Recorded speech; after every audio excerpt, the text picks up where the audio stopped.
পিপিলিকার পাখা গজায় মরিবার তোড়ে।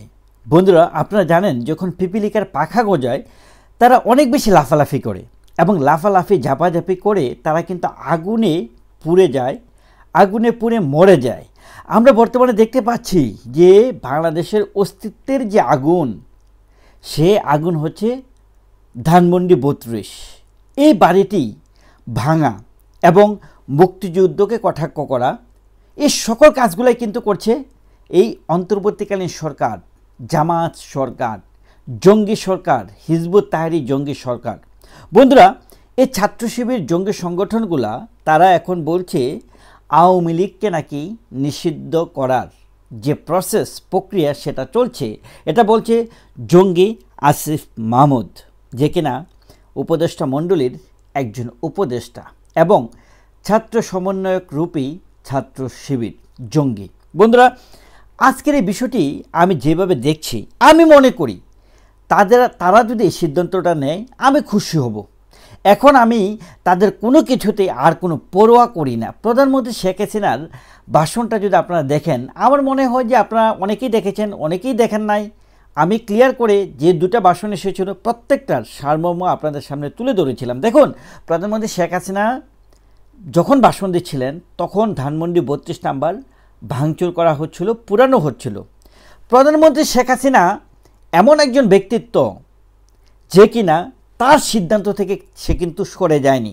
সে কিন্তু যে বুলডুজার পাঠানো হচ্ছে, মানুষ জড়ো হচ্ছে, সরকারের পক্ষ থেকে কোনো কিছু কন্ট্রোল করা হচ্ছে না, সে জানতে পারছে, দেখতে পারছে যে ধানমন্ডি ৩২ ভেঙে ফেলা হচ্ছে। স্টিল প্রধানমন্ত্রী শেখ হাসিনা তার সিদ্ধান্ত থেকে কিন্তু এক চুলও সরে যায়নি।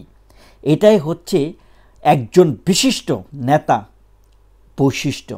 প্রধানমন্ত্রী শেখ হাসিনা আসলে সত্যিকার অর্থে বঙ্গবন্ধু শেখ মুজিবুরের যে আদর্শ, বঙ্গবন্ধু শেখ মুজিবুর রহমানের যে জবান, এক জবান ছিল।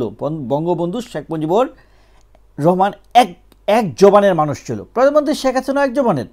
তিনি বলেছিলেন আসবেন, তিনি এসেছিলেন।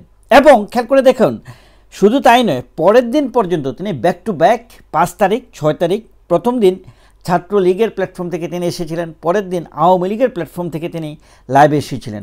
কোনো প্রোগ্রাম কিন্তু সে কিন্তু বাতিল করেনি।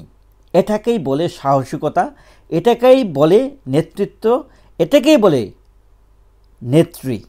বন্ধুরা, আওয়ামী লীগকে নিষিদ্ধ করার প্রক্রিয়া চলছে, এখন তারা করবেই, করতে পারে। দেখেন, আমি বারবারই বলছি ৩২ নম্বরে যদি আঘাত করতে পারে, সেনাবাহিনী কিছু বলবে না, পুলিশ বাহিনীর তো প্রশ্নই আসে না, কারণ স্বরাষ্ট্র মন্ত্রণালয় থেকে যতক্ষণ পর্যন্ত নির্দেশ না দেওয়া হয় তখন তারা অকার্যকরী থাকে।